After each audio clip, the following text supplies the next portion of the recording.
Lake Michigan has claimed another life, this time of a 15-year-old boy. WSBT TV out of South Bend, Indiana, saying that lifeguards pulled the boy from a rip current and he died later at the hospital. The accident happened yesterday afternoon at a beach in New Buffalo.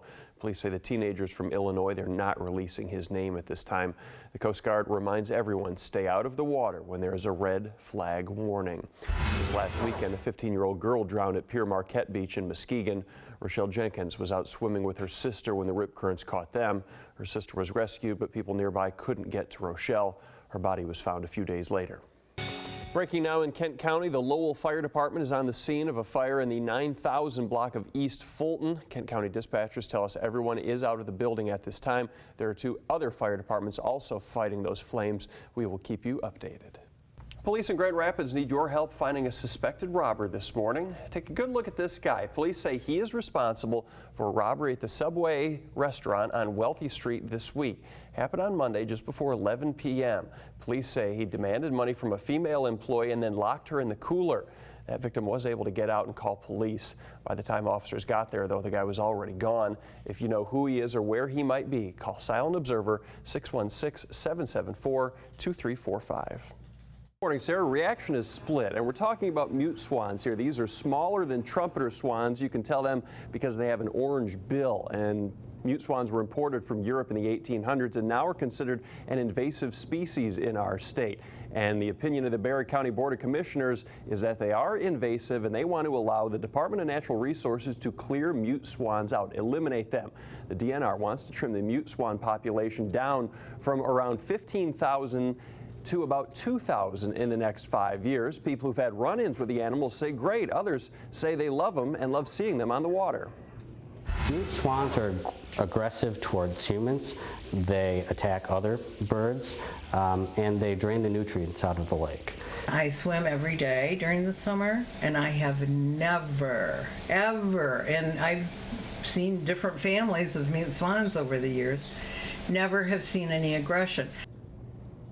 County Commissioner Geiger, who you heard from there, says he's offered an amendment that would allow townships in the county to opt out of that plan within 60 days. And while efforts had to be made to save the trumpeter swan in Michigan, the mute swan population, according to the DNR, just about tripled between the years 2000 and 2010.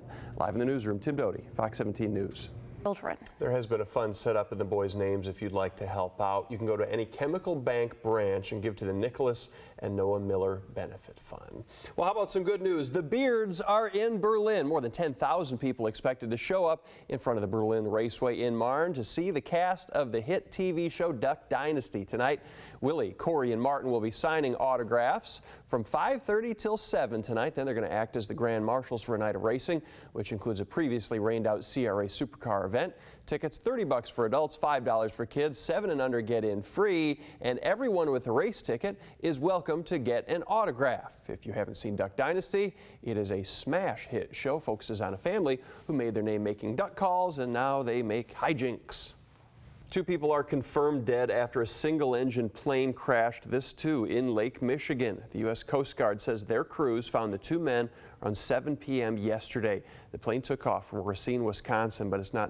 If you show them love, it saves them. You could save one child by showing them love from being on the streets. Some of them end up runaways.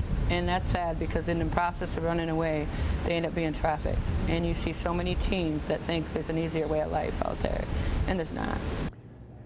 Jennings now works with a group called the Hope Project to estimate that 100 to 300,000 kids in America are at risk for sex trafficking every year. Live in the newsroom, Tim Doty, Fox 17 News. And I'm Tim Doty. We are having a good time today, although I noticed Westaby was hacking up a lung. You're a little under the weather. I am, yes. And all that goes out the window when they play boy band music. Scientists study Fox 17 Morning News to find out why Yes. boy bands have such a big effect. A study of 6 people says boy bands truly help uplift you. I don't know. And or all if it's between the Friday. ages of 25 and 30. So. Yes, it's very skewed, very small study. We're talking about women here, Kelly. It's 25 and 29. A woman There we never go. actually There we reaches go. the age of 30. Yes. Good one. Yeah, That's a good one. there's no 30 in there. There's no 30, definitely. Are you under the weather or are you doing okay? I'm doing pretty well. You are the weather, though. I So am, if anybody I am. would be under the weather, It would be me, that's for sure. But feeling pretty good this morning. So I went to the Beach Boys. Speaking of boy bands, that's more maybe your type, Doty, right? Not your age, not your age. Mike Davis, great. I think that was an age remark. That's That great. was not an age remark. Is it a good day to go to the beach, Kelly? Sometimes I'm more entertained by the puppets looking exactly like their handlers. You know, those are kind of... That one, the last group was a little confusing. Who yes. was whom? Exactly, I know. And all those people who made fun of Terry Fator and Jeff Yeah. Dunham when they were kids and Right. teenagers for being ventriloquists. Look at this How you now. like them now? Tens of millions of dollars. No kidding. A couple of years ago, I'm in Las Vegas. I know that's a surprise. Yeah, I know. I At love the Hard Rock, before they rebuilt the Hard Rock, I was with a friend. I'm playing a slot machine. He's wandering around. It's his first trip. He comes over. He says, "Tim, come with me." So I cash out my machine, walk with him, and we go into what was then called the Joint. It was the small concert venue at the Hard Rock. So I think, okay, he wants to just show me what's going on there. Opens it up. We get through the entrance area there, and he says, "Tim, Tony Bennett." And we walked in on a private concert that was being held by a company for their employees. They paid for Tony Bennett to sing to like their 300 employees, and we stood there and watched the entire show. How neat. Acted like, act like you own the place, act like you know what you're doing and nobody's going to throw you out. We're chatting with employees. you crashed it. Hey, good. Yeah, we crashed the Good Tony for Bennett you. concert. I love that. Amazing. And I saw him again at the Motor City Casino in Detroit. There aren't many of those guys left. You got to see them you have while to be they're careful. still Like in around. Vegas, you're probably thinking, is this a look-alike? Is this really him? I thought you were going to say there were going to be some nefarious people there that could remove us from the building. Yeah. If that's the only thing that goes wrong in Vegas, they're probably pretty Good happy with point. that. And if you ever get a chance to watch Alec Baldwin on SNL do his Tony Bennett, does the Tony Bennett show, brilliant. To check it out. All right. Time now is 5:27. There you go. Brush with greatness. There's about 4 minutes you'll never get back in your life, everybody. You're allowed to share those. 2 people were injured in a car crash in Ionia County yesterday, and according to authorities, it was because they tried to switch seats while driving. It happened Saturday afternoon off West Belding Road and Decker Road in Orleans Township. Sheriff's deputies say a woman was driving with a male passenger when they tried to switch seats. She lost control of the car, hit a tree, and was thrown from the vehicle. He was pinned in and needed to be cut out with the jaws of life. The male was taken to the hospital by Aeromed. She was taken in with non-life-threatening injuries. And if you've ever been to Comerica Park for a Tiger game, odds are you've seen that man. It's James Van Horn, better known as the Eat 'em Up Tigers guy. Well, according to reports out of the Motor City, Van Horn and another famous Tigers fan, Dreadlock Mike, were killed in a hit-and-run early Saturday morning. Police haven't officially identified the men killed in the incident, but witnesses tell local media they were indeed the famous Tiger fans.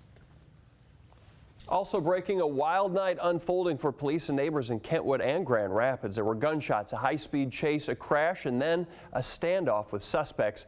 But police did get everyone in custody without further incident. Fox 17 crews were there every step of the way, bringing you live breaking news coverage of that chase that ended with the suspects wrecking their SUV and then the standoff that would ultimately end with everyone taken into custody. Fox 17's Nicole DiDonato live at the Kent County Jail where 3 suspects are being held this morning. Nicole? The much talked about plan to channel airplane de-icing chemicals from the Ford International Airport into the Thornapple River now has state approval. The $22 million project is aimed at cleaning up the runoff that's currently flowing into a nearby creek. Some neighbors have been voicing their opposition to the plans, worried it would hurt the fish and the other animals in the area. But airport officials say no harmful chemicals will be released. That's because the system, approved by the Department of Environmental Quality, includes retention ponds stocked with bacteria that break down the antifreeze before it flows into the river. More than 120 cyclists will be in Grand Rapids today, hoping to raise money to fight global poverty. The C2C Bike Tour is a 9-week trek across America designed to raise awareness of those living in poverty around the world. The riders will be staying at Calvin College tonight and tomorrow before they continue their almost 4,000-mile ride. The tour started June 24th in Los Angeles and it ends August 24th in New York City.